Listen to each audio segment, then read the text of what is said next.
Se os governadores dos estados pudessem simplesmente ir a uma gráfica como essa e imprimir alguns bilhões de reais, o problema de dívida que eles têm com a União estaria resolvido. Mas infelizmente não é assim que funciona. É uma dívida bilionária que se arrasta por décadas, está com o prazo de pagamento se esgotando e, se não for paga, pode ter consequências graves. Se você acompanhou o noticiário de política e economia nos últimos meses, com certeza ouviu falar sobre ela.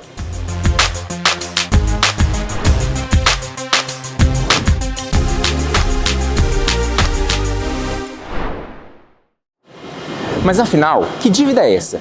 Por que de repente parece que se tornou um problema tão grande? E se ela não for paga, o que acontece? Para tentar entender o real impacto dessa dívida, eu fui conversar com dois especialistas que me explicaram em detalhes a gravidade desse problema.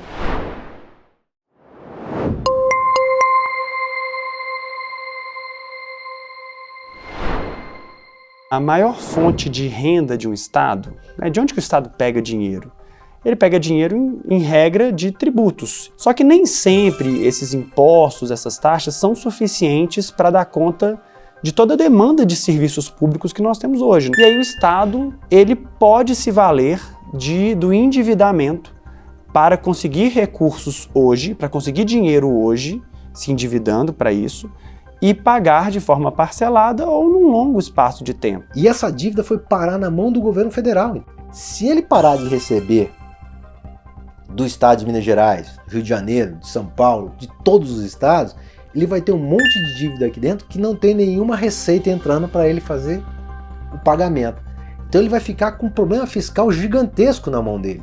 A gente está falando, de dois entes federativos, União e Estado, que no senso comum nada mais é do que a administração pública. E que para o cidadão, no final das contas, pouco importa se ele paga imposto para o Estado ou para a União. O ponto é, a União, ela também precisa de recursos para executar as políticas públicas a seu cargo, que é encargo seu. Por exemplo, ensino superior.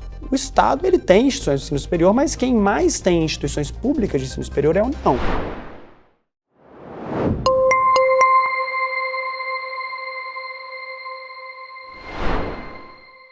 Nós estamos falando de uma situação que ela vem lá desde a década de 80, ou seja, desde um momento em que a inflação no Brasil não estava controlada, em que o Estado brasileiro ele estava entrando em políticas sociais mais amplas e nisso surgiu a necessidade de mais recursos para cobrir essas políticas públicas.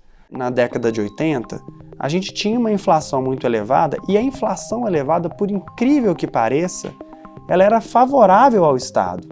Porque pensa só, os produtos que se vendiam no supermercado, os serviços prestados, eles eram reajustados da noite para o dia, às vezes, A inflação era muito forte.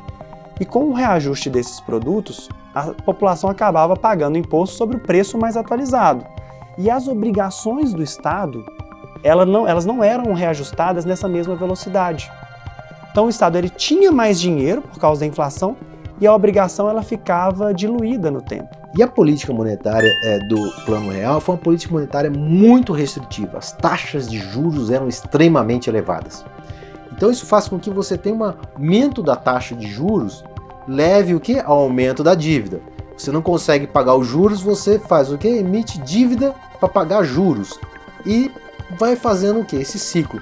No passado, a União, com o intuito de estimular a exportação de bens primários, minério de ferro, por exemplo, ela aprovou uma lei falando, olha, estados, para que vocês consigam exportar melhor o minério de ferro, para que a gente consiga exportar melhor o minério de ferro, nós vamos conceder uma isenção dos seus impostos. Os impostos estaduais, de ICMS, por exemplo. Minas exporta muito minério de ferro, exporta muito café, exporta ouro e exporta outros minerais, por exemplo, o famoso nióbio. Todas essas exportações eram isentas, não arrecadavam ICMS para o Estado. O Estado, então, perdeu o quê? Uma fonte de receita. Então, olha só, a União ela retira impostos do Estado e ela ainda assim cobra a dívida. Pô, mas você está tirando a minha principal receita e me cobrando uma dívida? Então a União entra no meio e fala assim, não, eu vou honrar a sua dívida e você então passa a ficar endividado não mais com o seu banco, liquida o seu banco, acaba com ele. A sua dívida agora é comigo. Em troca, eu tenho que pagar ao governo federal um montante de dinheiro, que é os juros, pelo menos. Pelo menos isso. Consigo? Não consigo. E a União virou e falou o seguinte, olha, nós temos aqui o seu refinanciamento, nós vamos estabelecer um teto para o pagamento da sua dívida. A própria União estabeleceu um limite para o pagamento da dívida. E essa trava que a União estabeleceu, ela impediu o Estado de amortizar a sua dívida nos primeiros anos, levando a um crescimento desordenado. Mais adiante, houve uma mudança do indicador, ou do fator de correção da dívida, que, como eu disse, era um fator muito rígido, que era o IGPDI mais 7,5%. Mudou-se esse indicador para o IPCA mais 4%, ou seja, reduziu então o percentual de juros. Uma dívida que está indexada a um índice de preço que sobe desmensuradamente, muito além da velocidade de crescimento da receita, pode ocorrer o quê? Um aumento da dívida, mesmo que na época em que ela foi emitida, o governador não tivesse a percepção de que isso ocorreria. Nós tivemos ali no ano 2014 a reeleição da presidente Dilma Rousseff. E no ano seguinte, no ano 2015, ela fez uma política contracionista, uma recessão violenta no Brasil para controlar a inflação. Quando você tem uma recessão, você tem uma queda do nível de atividade. As receitas dos estados caem. Por quê? Porque vende-se menos, se produz menos, se emprega menos, cai a receita. As despesas não seguiram na mesma velocidade. Então imagina, você tem uma receita do estado caindo e os juros da dívida subindo. Aquele momento foi um momento em que se tornou, vamos dizer assim, insustentável a manutenção daquela dívida.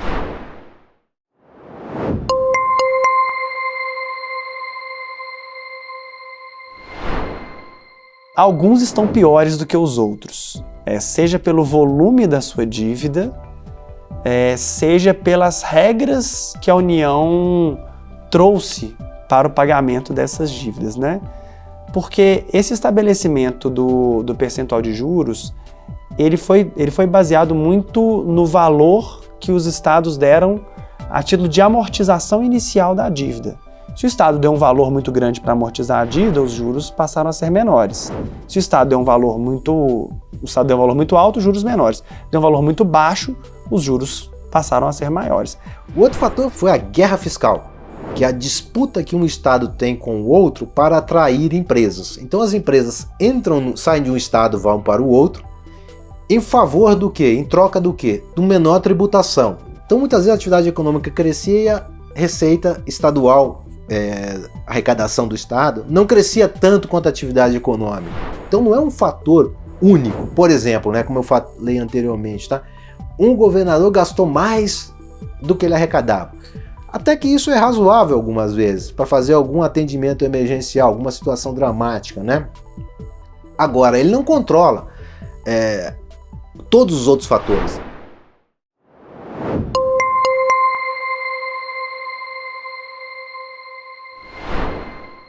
Ao longo dos anos, o Estado sempre tentou manejar a dívida, sempre tentou, de alguma forma, controlar a dívida, ora utilizando artifícios lícitos, mas políticos, ora utilizando outros instrumentos jurídicos para isso.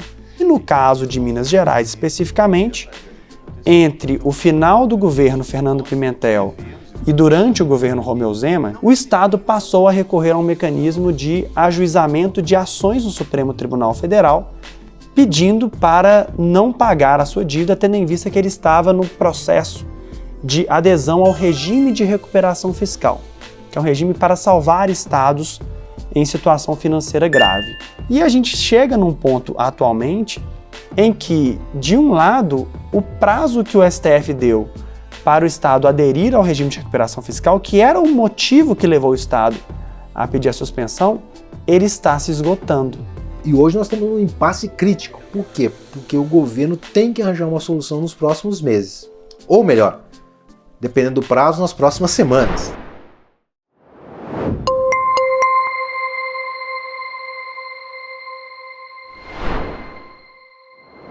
O fato é que a dívida existe, não vai desaparecer sozinha e as alternativas para solucionar esse problema estão longe de ser um consenso. Era necessário que nós tivéssemos uma proposta um tanto quanto melhor do que o regime de recuperação fiscal, que se mostrou ineficiente, ineficaz e muito pior para os estados que fizeram a adesão. O regime de recuperação fiscal, resumidamente falando, resolvia o problema do governo Zema. A proposta do senador Rodrigo Pacheco resolve o problema dos estados. A gente está pedindo só, deixa eu continuar pagando o parcelamento especial normalmente, como nós estamos pagando. Minas Gerais não está querendo deixar de pagar nada, ao contrário, fizemos até uma oferta de pagar 300 milhões a mais, porque nós queremos usar o regime de recuperação fiscal como uma ponte entre o momento atual e o momento do Propag quando ele for aprovado. Até lá, continuar pagando o que a gente paga hoje de acordo com a lei. Nós teremos de atrasar salário se a gente perder a condição de adesão ao RRF. A gente tem na Assembleia Legislativa tramitando um projeto de lei que autoriza o Estado a aderir ao regime de recuperação fiscal. Ele estabelece que o Estado ficaria um prazo com uma redução nas suas parcelas da dívida, mas, de outro lado, ele impõe uma série de obrigações para o Estado. Uma outra solução que foi apresentada recentemente é uma solução que está sendo conduzida pelo Congresso Nacional, que tem o intuito de ser algo mais suave para o Estado, para os estados que estão nessa situação. Então envolve, por exemplo, a federalização de empresas públicas, por exemplo, a Copasa, em vez do Estado privatizar essas empresas, de passar essas empresas para a União. Esse projeto ele precisa ser aprovado nas duas casas do Congresso Nacional. Sendo um projeto de lei, no caso um projeto de lei complementar, também precisaria da sanção do Poder Executivo. O Poder Executivo Federal, esse que é justamente o destinatário do pagamento da dívida do Estado. Vai ser muito difícil ter uma solução que não seja uma solução política.